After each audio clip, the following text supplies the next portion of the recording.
I will always love you. You're the reason I know what love is.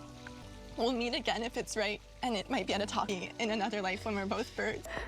I'm not happy without you. I'm sorry.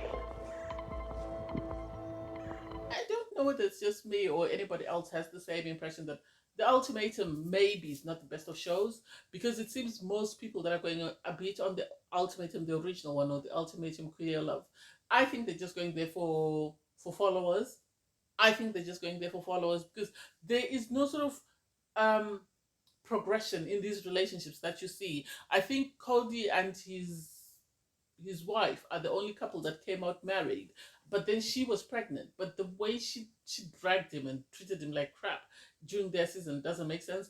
And for suddenly to see four couples get engaged on the season doesn't make sense, unless they're told that once you leave the show you're not allowed to date. You, if you say you're breaking up, and that's it. I don't get why they all got engaged. Vanessa and her speech that I don't know who wrote down for her. Oh my god. And then Yoli, you're accepting someone's proposal, but you're still telling someone else you love them. That don't make no sense. But anyway, I digress as usual. Hey there, it's Valerie. Welcome back. In this episode, I'll be reviewing The Ultimatum Queer Love, Season 1, Episode 9. If you're new to my channel, please click the like button, turn on the notification bell for when I upload new videos. Don't forget to subscribe and leave a comment. So in the previous episode, Mel had proposed to Yoli. I don't know why. Because Yoli is still saying that she's in love with Xander. It's not like she's not saying she's in love with Xander. It's not like she's saying she's moved on. She's still in love with Xander, and Mel knows this. So I don't get why she's proposing to her. And for Yoli to accept the proposal doesn't make sense to me. It does not make sense. Something is not right with the editing, because I don't know whether everyone has been told to propose to their partner that they came with. Yoli was saying she's in love with Xander. Xander's made all these plans. Xander's got money for them to have IVF. Mel is not as committed. Mel is very erratic and she's very sort of immature. So how then do you accept her proposal? That doesn't make sense to me. That does not make sense, because make it make sense. If you're saying one person is better than the other person and you're in love with both of them, then why would you go to the one that you feel is not on the same level? Because according to her description, she made it seem like Xander was a way better option than Mel. I don't get why she accepted Mel's proposal, and I don't get why Mel proposed in the first place, knowing that Yoli had fallen in love with Xander and Yoli was talking about a life with Xander. So why should she commit to that? That didn't make sense to me. Um, Next we have Tiff and Mildred. Tiff and Mildred are a train wreck.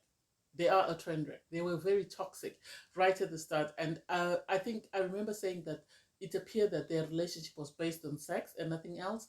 They did talk about their therapist and said that their therapist had fired them because they were that toxic and non-functional. So for Tiff to go on her knees and propose to her doesn't make sense as well.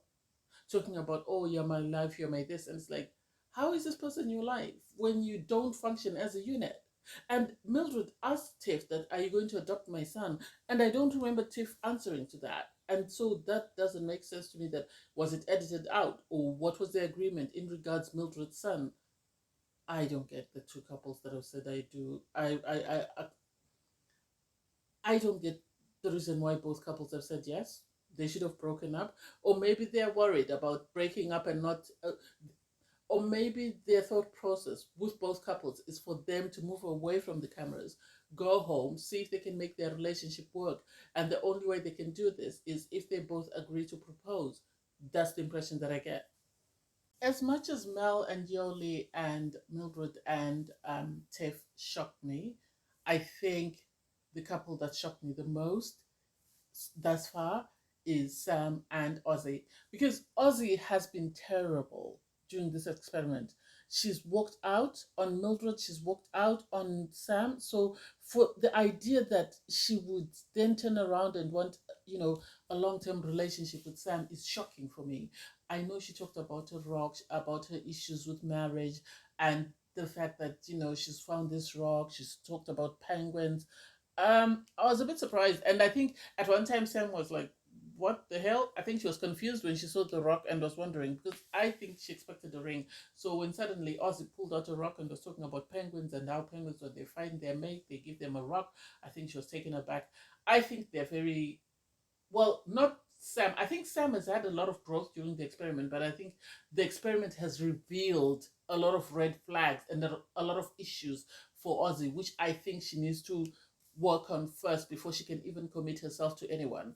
The fact that she struggles with marriage is not really, it's something they can work on as a couple. But I think the childhood baggage that she comes with are things that she needs to work on before she can even think of getting married to anyone, let alone for her to get married to Sam. And I think they should have broken up. She should have gone home, worked on her childhood baggage that she brought into this relationship, worked on her coming out to her family, and then she should have come back to Sam, and they should have gone to couples counseling to see if they can make it work. And then once that showed that they could work, then she should have proposed. I don't think she should have proposed right out the gate. I think she did it out of fear, thinking that if I don't propose to Sam, Sam will leave me. That's the impression that I got. So I don't know. We'll see if they're still together by the reunion, but I am also very nervous about that relationship given the cracks that we've seen throughout the season. So Xander meets up with Vanessa. It wasn't surprising. I already knew this. I could have predicted it, that they were not going to get engaged because Vanessa was very self centered. She was very selfish. And most of the girls in the show called her out for that. So for Xander to say, no, let's break up, it's not a surprise. And because Xander as well, I think, has fallen in love with Yoli, it wasn't surprising that they broke up. I know, I think one of the producers has been writing speeches for Vanessa because every time she's always got this poetry that she has to say or recite or she has to read out. And so for me, it wasn't surprising that they broke up. The fact that she said, oh, it took you seeing somebody else for me to realize that I loved you. I have a suspicion that they were not really actually dating. I have a suspicion that they were friends that wanted to be on the show, and that Vanessa brought her friend on the show and pretended to be partners so that they could be on the show. I might be wrong. And then when they came on the show, uh, Xander fell in love with Yoli. I don't think Xander expected to fall in love. This is why Vanessa was saying, I don't expect her to fall in love with anyone. If they were dating, I think it was just a casual dating, but I think Vanessa wanted the publicity, and she's the one who brought Xander to the show and made it seem like Xander was giving her an ultimatum. But I don't think they were that serious for them to want to sort of commit. And so the little recital of the speech and stuff didn't phase me, didn't make any difference to me. Or she, oh, maybe in the next life, or maybe later on we'll come back together again. And it's like, who did you hear that from? Who wrote it down for you? Which one of the producers gave it to you to recite? I didn't get that. And then for um, Xander to then go and look for Yoli to have a conversation with Yoli didn't make sense to me. I would have assumed that Yoli would have told her in advance that if Mal proposes, I am going to accept Mal's proposal. That's what I would have expected because there's no way Yoli just spontaneously responded to Mal. She wanted to accept Mal's proposal. I think she wanted security, and she knew that she wasn't sure what was happening with Vanessa and Xander, or she didn't think Xander would go through and sort of say no to Vanessa. I think this is why she said yes um to Mal. And had Yoli known for a fact that Xander is not going to propose to Vanessa, I think she would have refused Mal's proposal. That's just my opinion. So their conversation about I love you, I love you. Okay, you love me, but you're choosing somebody else. Make that make sense? This is why I was questioning why Mal proposed to Yoli, because Yoli was telling Vanessa that I'm in love with Xander. Yoli's telling Xander that I love you. So I don't get why Yoli is then engaged to someone while she's in love with somebody else. That didn't make sense.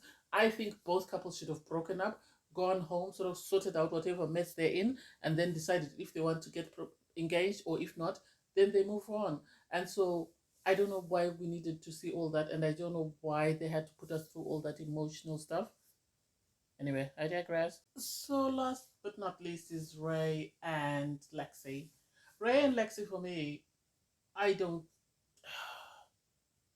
Well, apparently they somehow have mended their relationship to the extent that they both propose to one another.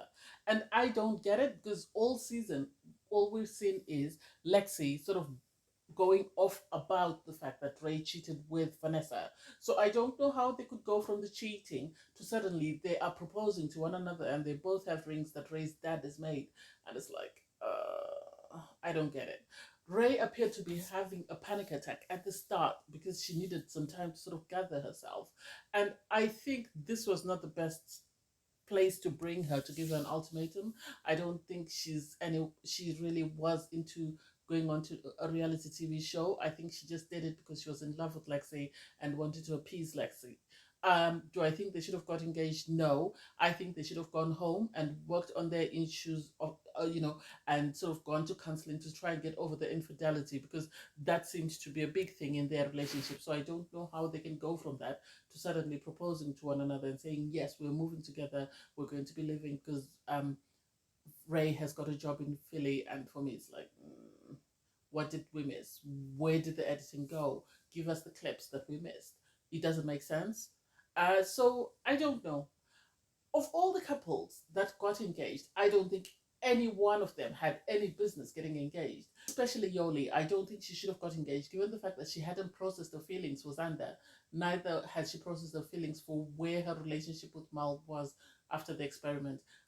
Don't think they should have got engaged. I think they should have gone to counseling. I think everybody should have gone to counseling first.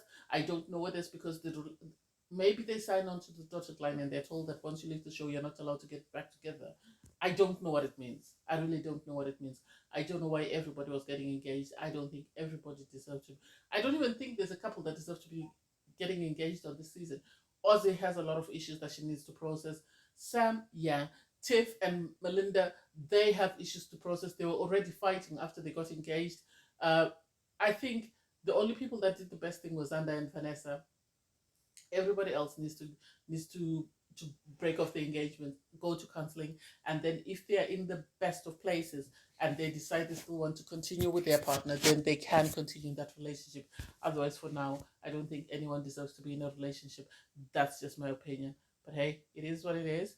Thanks, guys, for watching. Please don't forget to like, share, comment, and subscribe. Bye, everyone.